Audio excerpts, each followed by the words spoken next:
Hi, I'm Ben Woodruff, and in this video we're going to be talking about petroglyphs. Petroglyphs are rock art. We're going to show a few examples of that from Utah and other regions, but we're also going to talk about how petroglyphs were made. Petroglyphs are found all over the world, such as these images in Europe, and these images from Siberia, high in the mountains, and these giraffes carved in Africa. Petroglyphs are a form of human expression that transcend cultural boundaries. Native Americans have been carving petroglyphs into stone across North America for over 10,000 years. Some of these images are simple, others are very complex, but across the continent, the basic technique of chiseling them remains the same. A petroglyph maker would first find a rock that had an outside coating of iron oxide rust or stain.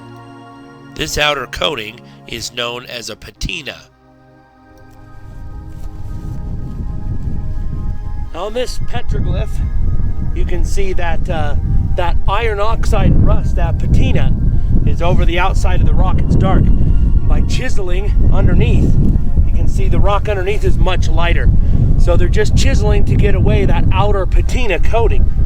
It's a beautiful petroglyph. Looking at this petroglyph from a distance, it seems very concentric and concise. But on closer inspection, you can see the actual peck marks or chisel marks that really define every petroglyph you see. This across the board seems to be the technique for removing that outer patina. So how exactly did they do it? Well, I've taken a couple of rocks here. These are raw stone with a nice coating of iron oxide patina on the outside. Perfect for practicing on.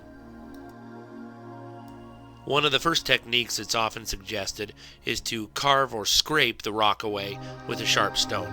This seems to do the trick, but as you can see, you're not actually carving the rock deeply enough to leave a lasting mark on the stone itself.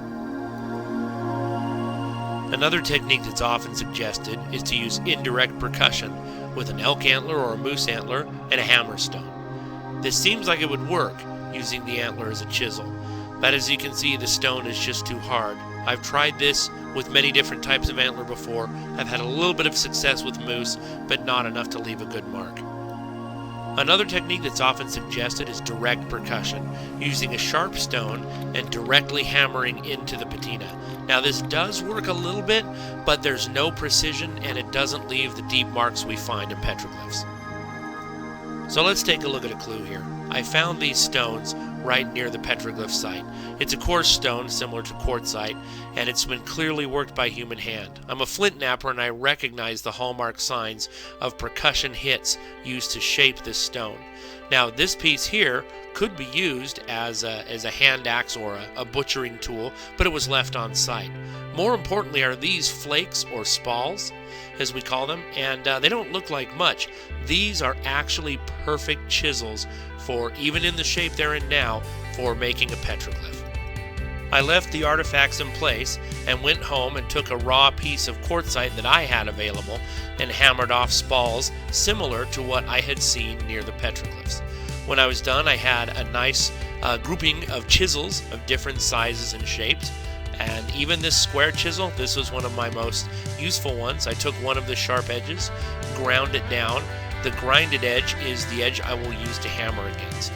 Now armed with a stone chisel and a hammer stone, I was ready to go to work. Now, this chisel technique you would think would shatter that flake, but you can see it's doing a brilliant job of clearing the patina down to the lighter rock underneath. I started leaving a second mark. My chisel split, but it lasted still the whole rest of the time. At first I was just leaving grooves to demonstrate, but then I decided to make a bighorn sheep, as this is an image that is commonly found in petroglyphs. Once I got to this point, I decided to clear the dark patina away from the body itself to lighten things up.